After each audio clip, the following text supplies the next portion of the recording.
That includes the Bills, whose usual domination of Miami was a faded memory. That includes the Oilers, who laid yet another egg. That includes the 49ers, who are running for their lives against the Saints. It was a day for some to step up. It was a day for others to step back. It was a day of business as usual. Today, everyone got the business. NFL Primetime is good.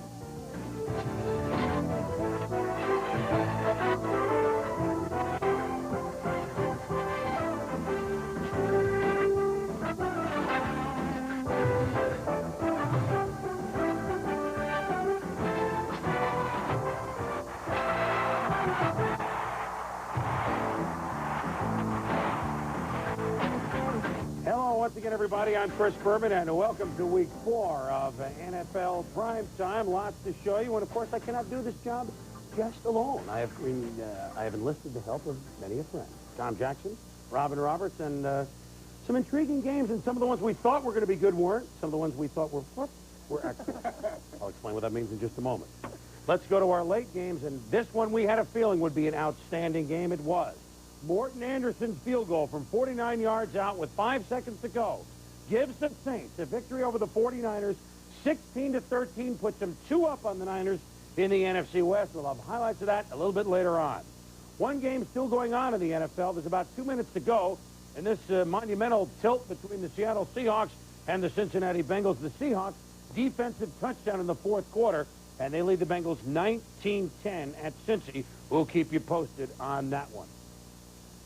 2 teams on the move this year in the NFL are the Phoenix Cardinals and the Detroit Lions. I know the Cardinals going at 1-2, but they had played 3 very tough teams in their NFC East division. And Detroit, remember, 2 years ago got to the championship game. They're back. Both of the teams have made quarterback changes. Of course, in the offseason, Steve Berline coming over to Phoenix. And today, it was time for Detroit. They were aware that it was Andre's turn to start at quarterback. Their offense hadn't scored a touchdown in 10 quarters. Was it time to dial 911? Well, maybe. Well, they dialed Andre Ware, and the Lions got up to a quick start because their Pro Bowler Mel Gray sees a crack, and look at him go! And it's just the kick of Greg Davis that knocks him out of bounds. Sets up a field goal, what else? 3-0, Jason Hansen from 44 yards. Andre Ware, look at the arm. And Willie Green, the color of money, makes the catch over Booty and Lorenzo Lynch. Then Ware and Green. You know Andre can air it. That's not a question. And Green beats him for 54 yards. But then, the old Detroit offense resurfaced, and it was kind of like, well, I don't know. Do you like watching chess? If it was, I think pawn 2 to rook 3, whatever it is. Very exciting. 3 field goals, the Lions' first 4 drives. Meanwhile, Berline was hot. Look at him find a wide-open Ricky Prohl Shampoo, who beats Kevin Scott 9-7, the Lions at this stage. But then Pat Swilling gets in the act. Causes the fumble by Garrison Hurst. And it sets up Derek Moore, the first running back other than Barry Sanders to score a ground touchdown for the Lions since '88. Unbelievable. 16-7 Detroit. But here comes Berline, and the play action freezes the man and then finds Walter Reeves. And Tommy, Detroit was in position. They didn't make the play. Yeah, Berline, first of all, does a good job of avoiding the rush, and George Jamison just doesn't get his head around quick enough to make a play on the ball. Greg Davis, 53-yard field goal attempt would have been the longest in history. Joe Bugel helps it go through the upright. And the Cards lead 17-16 at the half. Third quarter, Derek Moore. Look at the Lions roar. Who needs Barry Sanders when Derek Moore runs like this? 47 yards on the play.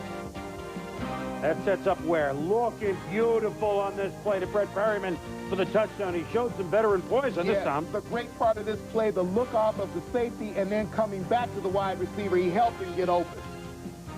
Pat Swilling always around the ball. Strips Berline into the hands of Dan Owens, and they give the hook to Chris Spielman. Was that a running hook? Nobody wants the ball right there. Throw it to Spielman, and Spielman will hold on to it. Meanwhile, back to action. Berline gets the ball back to the 3rd for the Cards, and Anthony Edwards over the middle down to the 9-yard line. Same drive, now the 4th quarter. 3rd and goal from the 6th. The draw play to Johnny Bailey, and the Cards are up 20-43, but wait, holding on the play. You think Joe Buell? What? Wait, what do you mean, who held? I didn't. All right, so we go again. Now this time, Berline tries, and it's picked off by Ryan McNeil. So Detroit is happy, but wait a minute. Flag before the play starts. Tell you what, we'll call it everybody happy field goal. How's that? They get a field goal, and it's 23-20 Detroit. Where has the team gone? 3rd and 3 from the 13, and throws the strike to Rodney Holman. But wait, don't tell me. Yeah, it's true. Mark Wright with the call. Holding negates it. We go a field goal instead. 26-20 Detroit. Cards get the ball back. They're down 6, 2 minutes to go. Furline. Hit by Robert Porcher. Fumbles. Tracy Scroggins. Falls on it for Detroit. Furline upset because he had a good day until the end. Lions take over, and they're up 6. They try a field goal with 20 seconds to go. This almost backfired. It was blocked. Now, if it goes to 28, he's gone. But the holder, Jim Arnold, fortunately for Detroit, gets it. Boy, that almost was a disaster. Almost for the Phoenix Cards, whose record falls to 1-3, but that's not the way they're playing ball, folks.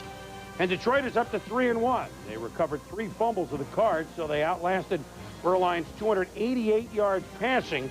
And Detroit got their first touchdown since opening day. They beat the Phoenix Cardinals 26-20. Well, the first thing is on his 5th career start for Andre Ware, yes, at times, Sammy, I thought he lacked some touch. I mean, he's obviously nervous, but I thought at other times he looked good, and I think this is something for the Lions to build on. I think they should be pleased with the way he played. Yes, and out of those 5 starts, this is the first time that he's playing in a meaningful game for the Detroit Lions. You saw the anticipation sometimes, the ability to look the safety off. He obviously has the arm strength he needs.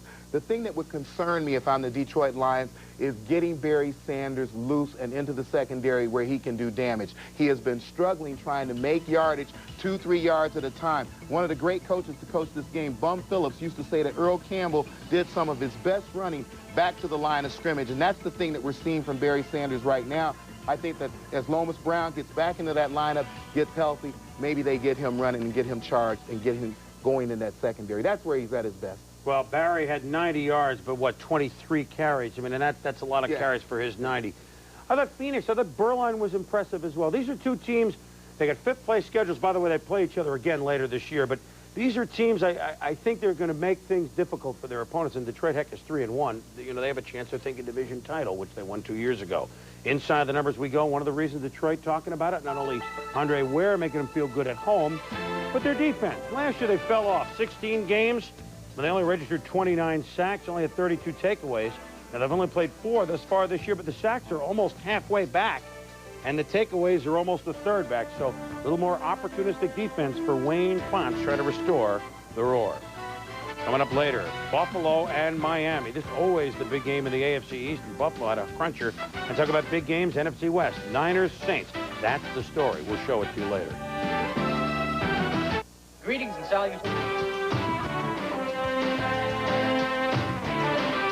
NFL Primetime is brought to you by Subway, the place where fresh is the taste, and by Hilton Hotels. Hilton, so nice to come home to. We'd like to welcome those of you that have watched the Seahawks. Even their mark at 2-2. They win at the Bengals 19-10. Every team in the AFC West is at 500 or above. Good work by Seattle, and oh, those Bengals. Highlights later. And, oh, those Buccaneers. Tampa Bay went up to Soldier Field in Chicago, and, well, it was a cruncher. Packers and the Vikes, 2 teams each with eyes on the NFC Central. It went down to the wire. We'll show you what happened. And following NFL Primetime, it's baseball tonight. A special 8 o'clock start tonight. A week to go in the pennant races. The Braves and Giants matching wins. It went from 0 to... Very tough, especially in the sport of football, to gain consistency, something year in, year out you can count on. The Tampa Bay Buccaneers have lost 10 or more games 10 years in a row. That's tough. They were hoping to be less consistent this year. Well, would they be at Chicago? Well, if you score 17 or fewer points in 7 straight games dating back to last season, or 6 straight games, I should say, that would have something to do with it. But somebody was going to win for the first time in '93, and both had an extra week to prepare. And keep in mind that the Bears were 3-0 coming off of bye weeks, and they certainly wanted to avoid going 0-3 for the first time since 1969. Sam Weiss going to his bag of tricks early today. Buck's first play from scrimmage. Anthony McDowell, the flip to Craig Erickson, the old flea flicker. to Courtney Hawkins, a 67-yard gain. Bucks would take a 3-0 lead on a 20-yard field goal by Michael Husted. But this is the Buccaneers we're talking about. Second quarter, Craig Erickson picked off by Mark Carrier. Has a little fun. Bobs, weaves, not down yet. Down to the 23. Then Anthony McDowell fumbles and Richard Dent recovers, TJ. Yeah, and when the things are going bad for the Buccaneers, they go bad. Here, a catch that should have been made by Vince Workman, he can't hold on. It's still in the second. Erickson sacked by Chris Zorich. Trace Armstrong recovers, but would Dave Wannstedt's team take advantage of those miscues? You betcha. Leading 7-3 on a Neil Anderson run, Jim Harbaugh takes it in himself, 14-3 Bears. Then Harbaugh takes to the air, finding Ryan Wetnight, free agent out of Stanford. Wetnight can hardly wait for Boomer to have that game. Please. Chicago wasn't finished yet. Harbaugh, 17 yards to Tom Waddle. The Bears with 28 second quarter points, up 28-3, but Tampa would finish the first half much the way they started it, TJ. Yeah, the Hail Mary from Erickson, and all DBs are taught knock the ball down. Don't try for the interception. Don't try to catch the ball, because this is what can happen. Lamar Thomas makes the catch, runs it in for a touchdown. And those Miami fellas, yeah, they know how to celebrate, but would Weich's team celebrate again today? That was the question. In the third, Erickson drops back and finds a wide-open Dante Jones of the Bears, who returns it 8 yards. More troubles for Tampa. Mazio Royster muffs the kickoff and is immediately taken down. So with Tampa backed up, you know what's coming, TJ. Ron Cox, the blitz. Erickson nailed. Myron Baker picks it up and goes 8 yards for the score. Yeah, and you watch the replay here. This is why left tackles are now millionaires in this league, because quarterbacks don't want to be blindsided like that. No, they do not. Sam Weich's offense was more effective if you were in a Bears uniform. Dave Wannstedt gets his first win as the Bears head coach Steve DeBerg came in the fourth and threw a touchdown pass to McDowell, but Bears go on for the 47-17 victory. It's the 18th time in the last 21 meetings the Bears have been victorious over the Bucs, who dropped to 2-13 at Soldier Field since entering the NFC Central in '77. So the Bears do avoid their first 0-3 start since '69. The Bucs just 7 losses away from yet another 10-loss season. They have given up, Boomer, 97 points in their 3 losses in '93. Oh, those Buccaneers. Well, that's at one end of the NFC Central. Shall we go to the other end? Let's go to the other end of the NFC Central. The two teams that battled it out to the end last year. Minnesota beat Green Bay the final game of the year, and the Vikings went on as champs to the NFC Central. Two teams that figure they will settle it themselves this season. Big rivalry. I mean, you got to remember that Green Bay, the Wisconsin fans, Minnesota fans, their border states, they're all fired up. I was in Minneapolis this week. Big billboards in Minneapolis. The Pack is back. Then scrawled on it, the Pack is lying on its back. So the fans from both teams were ready to roll. And it's Minnesota's home game, but the Cheeseheads were up from Wisconsin. And, boy, they're out in full force. And I'm not sure if the Vikings had cheese on the brain or what, but it was a battle. And Mike Holmgren looking for the Packers' 500th career win. Of course, he wasn't around for many of the early ones. Brett Favre early on to John Stevens. Stevens had a good game, swing pass for 10 yards. Then, look at the former Patriot, John Stevens, rush up the middle. He had 8 carries for 62 yards, Tom. Yeah, and Vincey Glenn here on the blitz will leave Edgar Bennett open right there. So the ball goes down to the 2-yard line. Well, you gamble Favre could move, so he evaded Glenn and set it up and then set up his score. Believe me, he's under there somewhere, and it's 7-0 Pack. Brian Billick, the new offensive coordinator. They axed Jack Burns last week. Watching the offense sputter early. Barry only 1-yard word. Then rookie linebacker Wayne Simmons made the start and made McMahon pay. And then word for a short gain again, and Dennis Green and Billick trying to look at the card and see where the offense could go. Pack leads 7-3 in the second. Vikings driving. And look at Jimmy Mack. He's been saving up all these years on the bench for runs like this. That was on a 3rd and 8, Tom, and he scrambled later. We talk a lot about Jimmy McMahon and the punishment that he's going to take and his propensity for being injured. He looks for the contact, Boom. On the same drive, something we've grown accustomed to seeing this year, a field goal. Fuad Reveiz, a field goal, and the Packers lead 10-6 at the half. Third quarter to 10-9 game, and we told you on game day the new faces today for the Vikings. Here's one of them. The missile, Kadri Ismail with the 30-yard completion from McMahon's pass. That sets up Another Fuad shot from 51 yards. Fuad Reveiz is good. And the Vikings lead it 12-10. Ismail, you add his receiving yards to his return yards at 155 yards all-purpose today.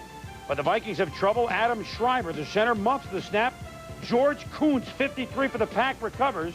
And Mike Holmgren goes for the field goal. It was the 4th and 1 down at the 3 for the kick a field goal.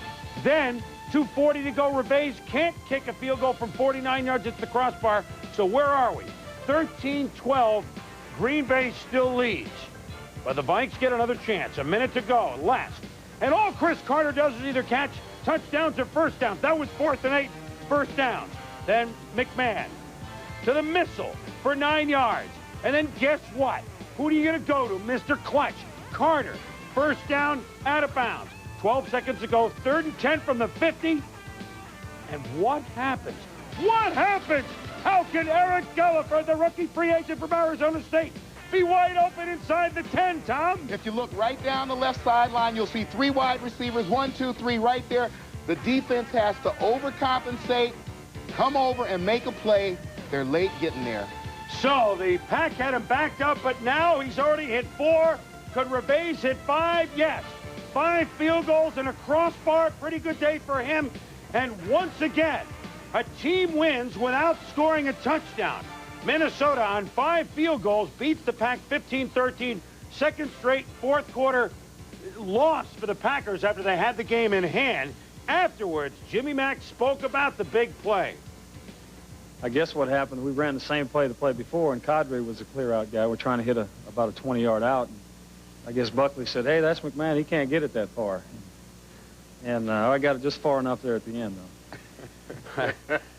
Jimmy Mack's been saving up some, and a win for him, and a big win for the Minnesota Vikings, who, remember, swept the Packers last year. And did the game go for Jimmy Mack the way you thought it would, Tommy, after the week off? Well, certainly Dennis Green looking smarter and smarter as the season goes on. I think we always talk so much about Jim McMahon and him taking the punishment. We did a little bit of that over the highlight package, but he's a guy who can't change his game plan. He has to play with the way he's comfortable on the field. Today he had 6 carries for 31 yards, a couple of crucial first down carries, put some pressure on the defense, and this game went as you would expect if Jimmy McMahon is healthy, and it looks like he's as healthy as he's been in years. No, Holmgren made the right call.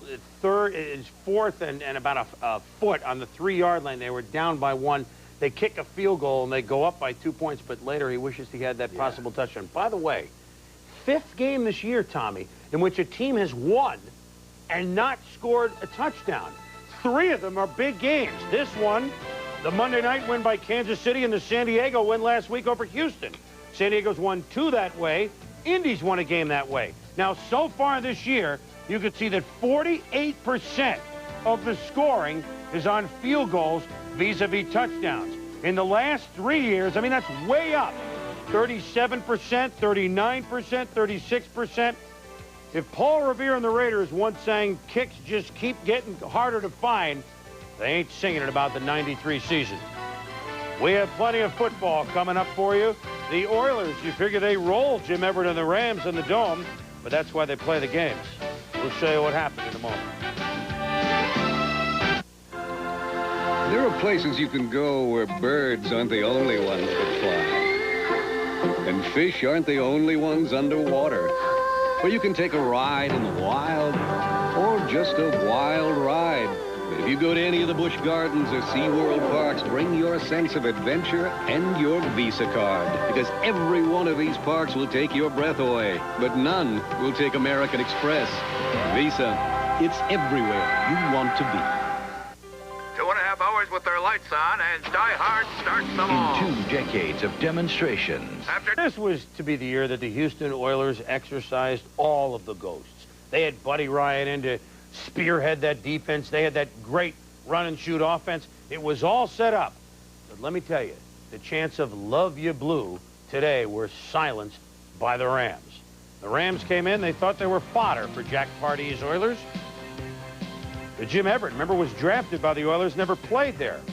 And he starts off with a guy that we've come familiar to see Everett hook up with, Willie Flipper Anderson, for 11 yards. And then second to goal from the 4, it's Everett says, I like that number. And they call him Flipper, Flipper. It's a touchdown. first touchdown allowed by Houston D in 17 quarters. Tom, what happened here? Yeah, you watch Wilbur Marshall come. He gets picked up on the blitz. Nice little flip there to flip it. Everett at it again in the second quarter. Here's the arching screen to Tim Lester, and Lathan misses Barrett. Good tackling by the Oiler defense, Tom. What's going on here? That'll set up a 3rd and goal eventually. And Jerome Bettis gets his second NFL touchdown. Lester with a good block. Surprise! 14-3, the Rams at the half. Everett, 152 yards throwing in the first half. No turnovers, no sacks. Warren Moon picked off 4 times last week. How would he do? Well, the short screen to Low White and the 7 Dwarfs has about 3 of them ahead of him for blocking. It's 15-yard pickup, Tom. Yeah, this is a bit of a slip screen, but set up very well by the Houston Oilers. They get the offensive lineman out in front of Lorenzo White. He makes a nice cut downfield.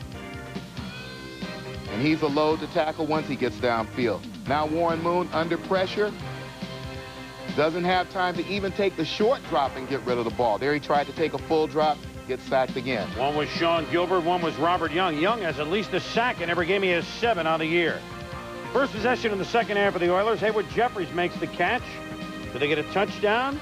Well, Houston knocking 3rd and goal from the 7, but no. Webster Slaughter out of reach. And Jack Pardee wondering, wait a minute, we supposed to score 30, 35, 40 points. Field goal's good, 14-6 Rams. 3rd and 4, Moon. Yes, this is what we've grown accustomed to see. Ernest Givens from Louisville. 80 yards, touchdown, beating Anthony Whitney Worry Newman, 14-13. The Rams lead down to 1. But watch Jim Everett. This is Jim Everett, right? He had a happy feet. Good read by Everett with Marshall charging in, jumps into Flipper, and he dumps a couple of tackles. Buddy Ryan says good aggressive D, but on 2nd and 8, look at the mobile Everett, Tom. Nice pass to Travis McNeil. He's wide open. 21-13. I mean, this looks like Everett of 88 or 89. Great job of him moving out of the pocket and throwing the ball back. And then after an interception by Pat Terrell, Everett again on the run to Henry Ellert. And great tackling here. He could go all the way. The Rams lead 28-13. The Oilers, will they have another chance?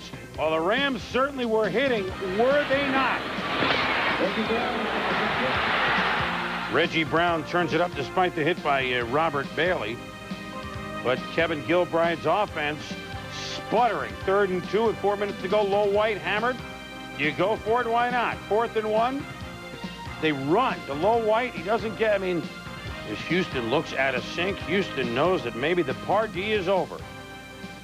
The Rams, an impressive win for them at the Oilers, winning 28-13, a game in which Jim Everett threw for 316 yards, no sacks, no turnovers, kind of shade to the Rams of 89 that got to the title game. As for Houston and Jack Pardee, what about the future? Our players know what their job has to be. I know what mine is, and I'm planning on doing mine, and you know, the players better do theirs. Well, you know, that's been speculated ever since the start, or before the start of the season. So all of our players are aware of it, and we've heard the talk, and it's just another one of those things we're talking about distraction-wise. So we don't have any control over it, and so hopefully as players we will know that we don't have any control over it. There's nothing we can do about it, but I'm sure it'll be higher speculation now, and just be another thing we'll have to deal with and answer questions as players that will kind of distract us away from what we're trying to do. Well, there's no need to kick someone when they're down, and the Oilers are obviously down at 1-3. But really, Tom, I mean, this isn't even a team that, except for that one game against Kansas City, what is happening to them? Well, this is a team that continues to confound us and confuse us as the weeks go by. They have far too much talent to lose in the manner that they lost to the Rams today. But you get the feeling that this was a complete team effort. The defense didn't get pressure on the passer. When they did, they weren't able to make plays in the secondary. The offense was never able to maintain any kind of consistency over a period of even a quarter. And I think that now they have to look at this thing, the head connected to the heart, and maybe there's something wrong right here. Yeah, there could be. There's something wrong on defense even. Now, I know they hadn't allowed scoring for a while. The offense numbers speak for itself, but except for the Kansas City game where they were great in week 2, in their one win, you see they had 4 sacks and 5 takeaways, but in their 3 losses, only 3 and 2. Today, nothing. And it's fine if you gamble on defense and things work, but if you're not tackling, that's why you become a 1-3 club. Oilers have a lot of work to do. There may be some interesting questions this week concerning coaches. When we return, interesting question concerning the Dolphins. Could they get their new offense in gear against Buffalo? It was raining. It was on the road. But for Miami, it was nice. We'll be back. Say, I ordered in the last 3 years, 2 of them in the playoffs, including last year's AFC Championship game, won big time by the Bills 29-10.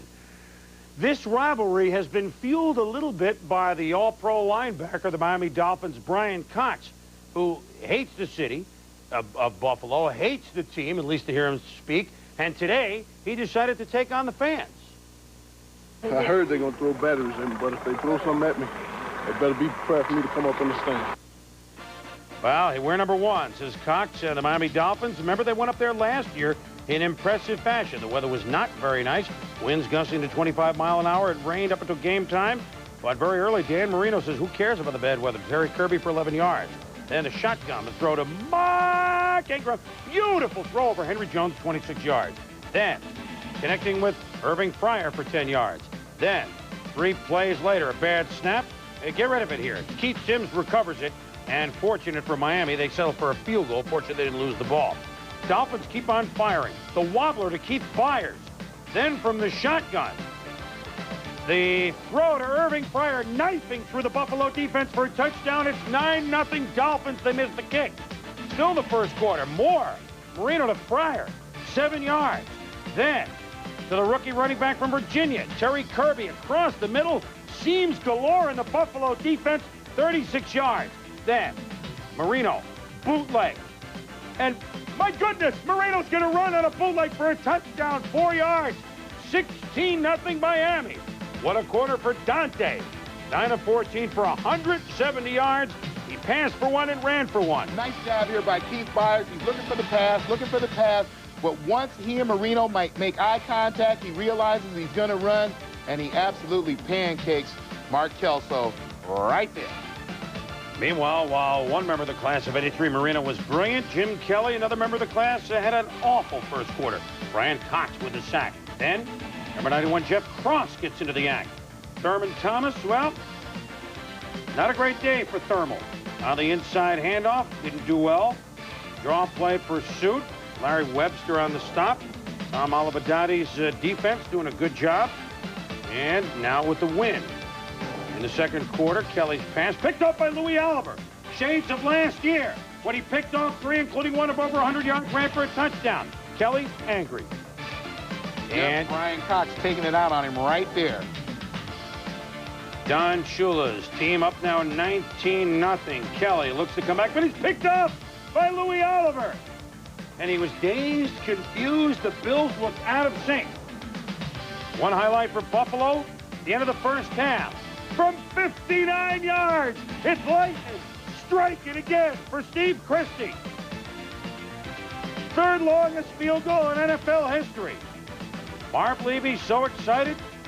Shula's guys against the win in the third quarter. Could Buffalo come back? Mark Higgs, 11 yards. Then Kirby plows ahead for a first down. And the play action. Look at the time and the zip to Keith Byers. Boy, Marino just zips the ball. There's nobody better than him. Then Byers again makes the tack, makes the catch, shakes Mark Maddox. Bulls down to the 12. Another field goal for Stojanovic. Shula's Dolphins lead 22-6. Marino. 9 for the history books. To Irving Fryer, 24 yards.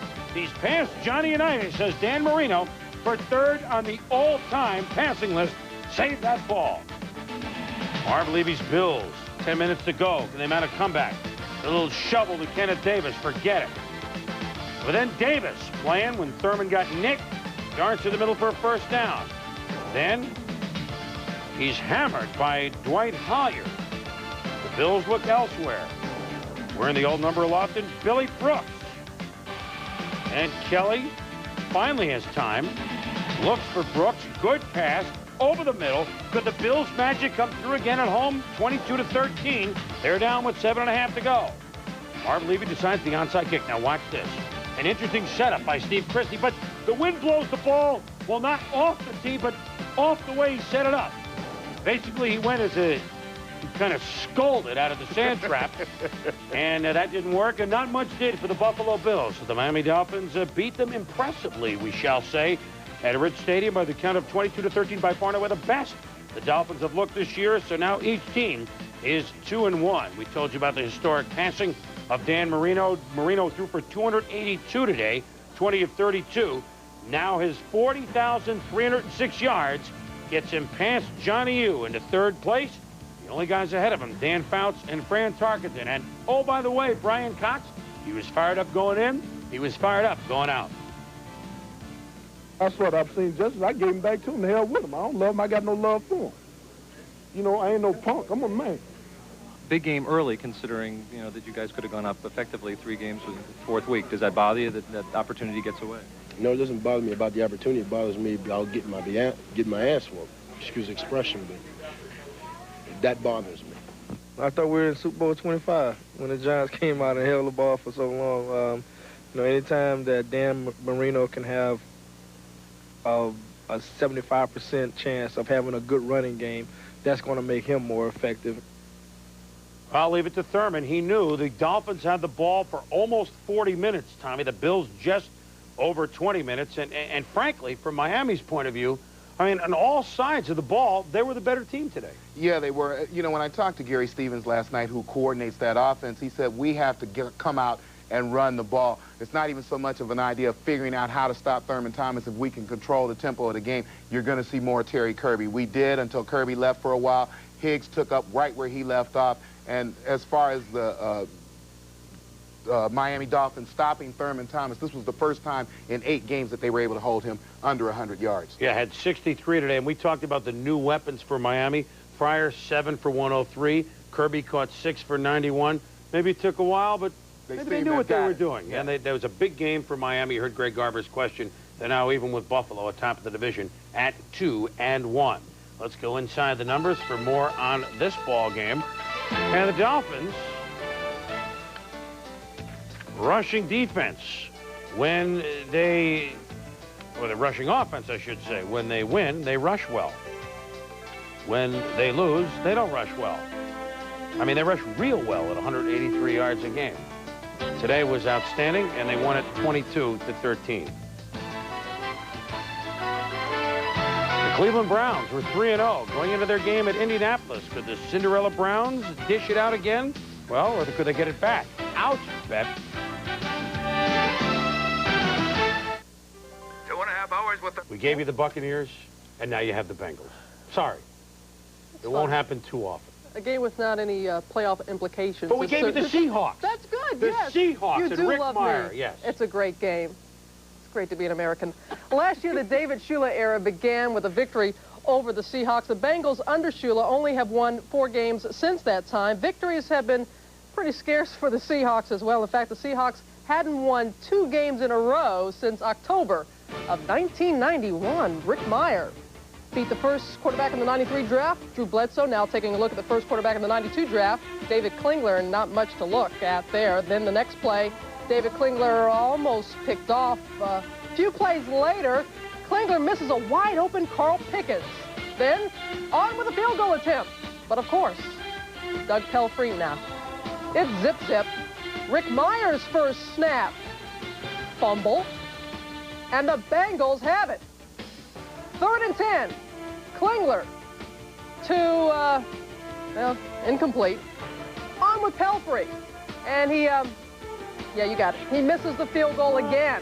On Seattle's next possession, Rick Meyer to Ray Roberts the hard way. You got to watch this. The ball goes off of Ray Roberts' helmet. It counts. No relation there. A scary moment. Side judge Ron Spittler was hurt, carted off. He was okay, though.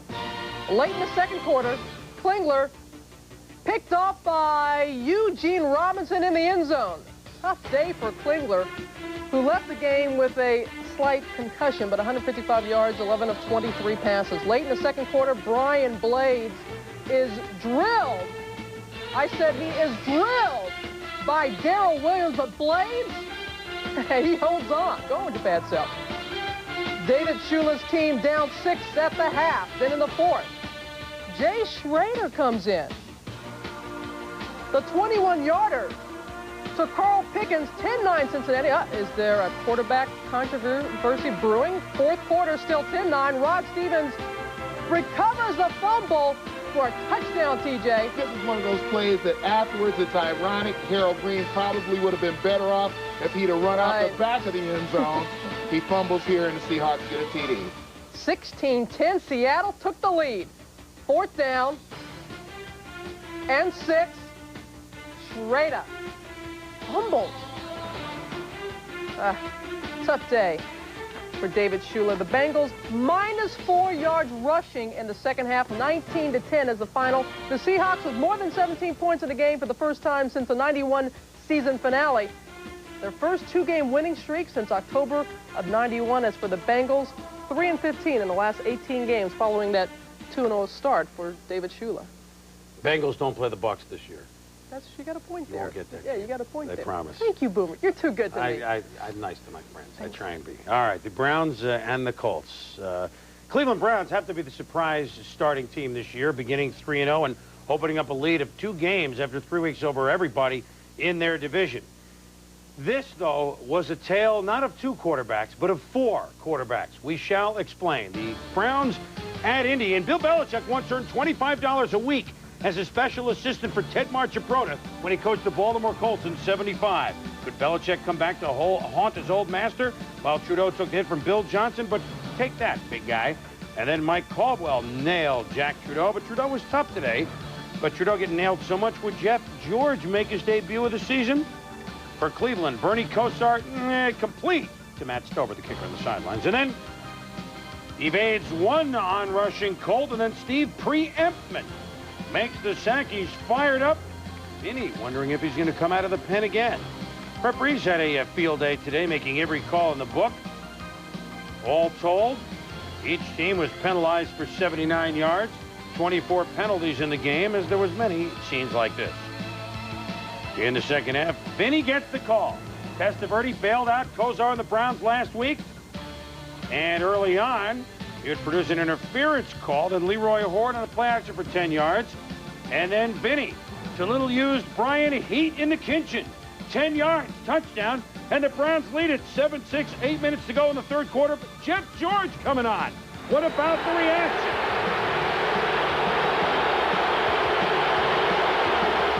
Well, much ballyhoo what they think of George. Does he come in to throw? No, he hands the ball off. Does he come in? No, he hands the ball off. Does he?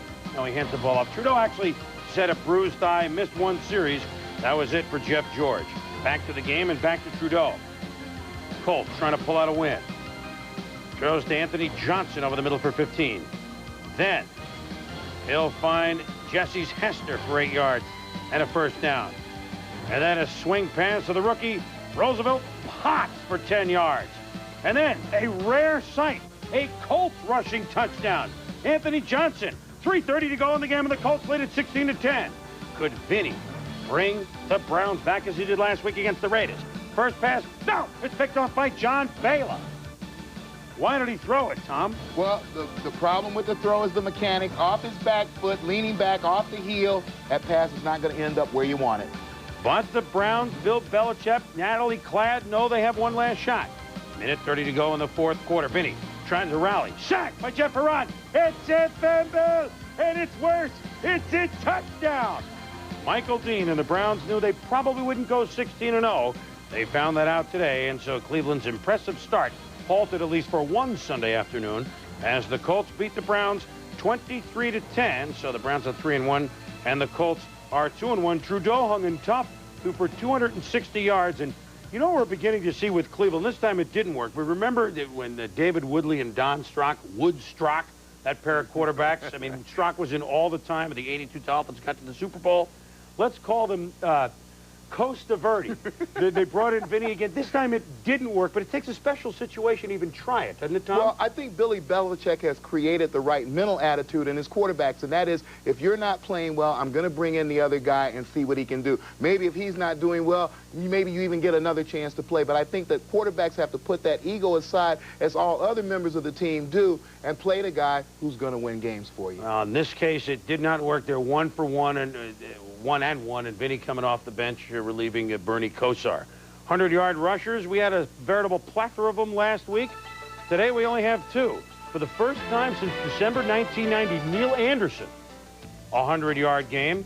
And we haven't showed you this yet, but Ricky Waters had a monster game against a monster defense, the New Orleans Saints. Niners-Saints highlights coming up around the corner. We also have coming up game balls.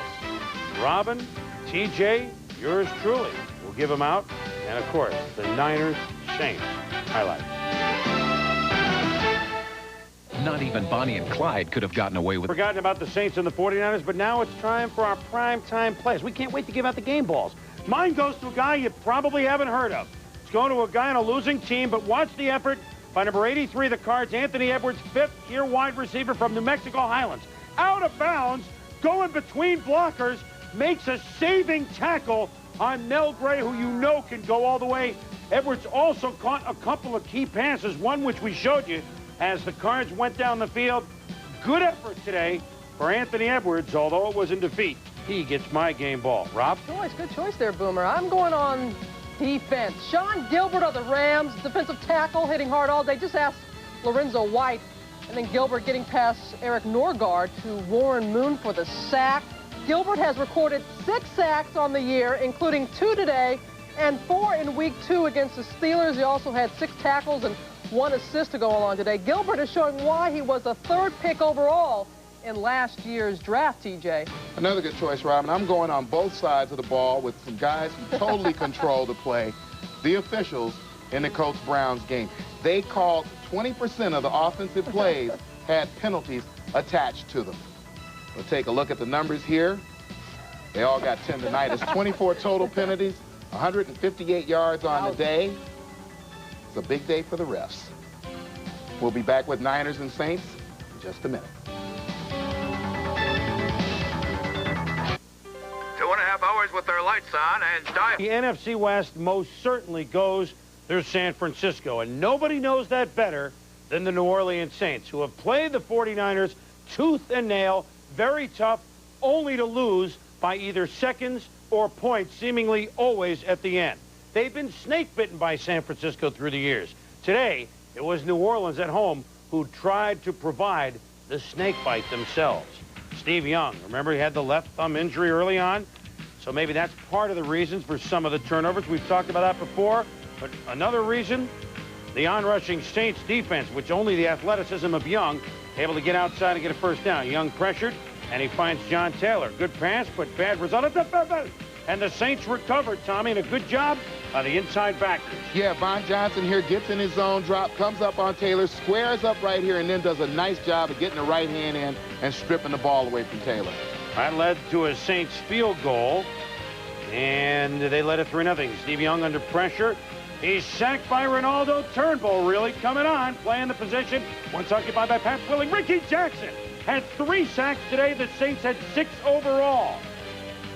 Second quarter, Young still has no time, avoids the rush, and just gets rid of it. Then, the sack, this time by Vaughn Johnson. Pressure to get to Young.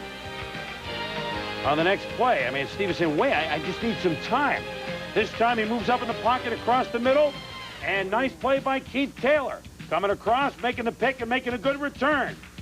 Last year, Steve had just 7 interceptions. This year already, through 4 games, he has 8. Meanwhile, rookie running back Derek Brown, 21 carries, 88 yards. Look at him making the Dalton Hilliard-like moves for a first down. Then, Brown and his band of renown on the left end for 24 yards.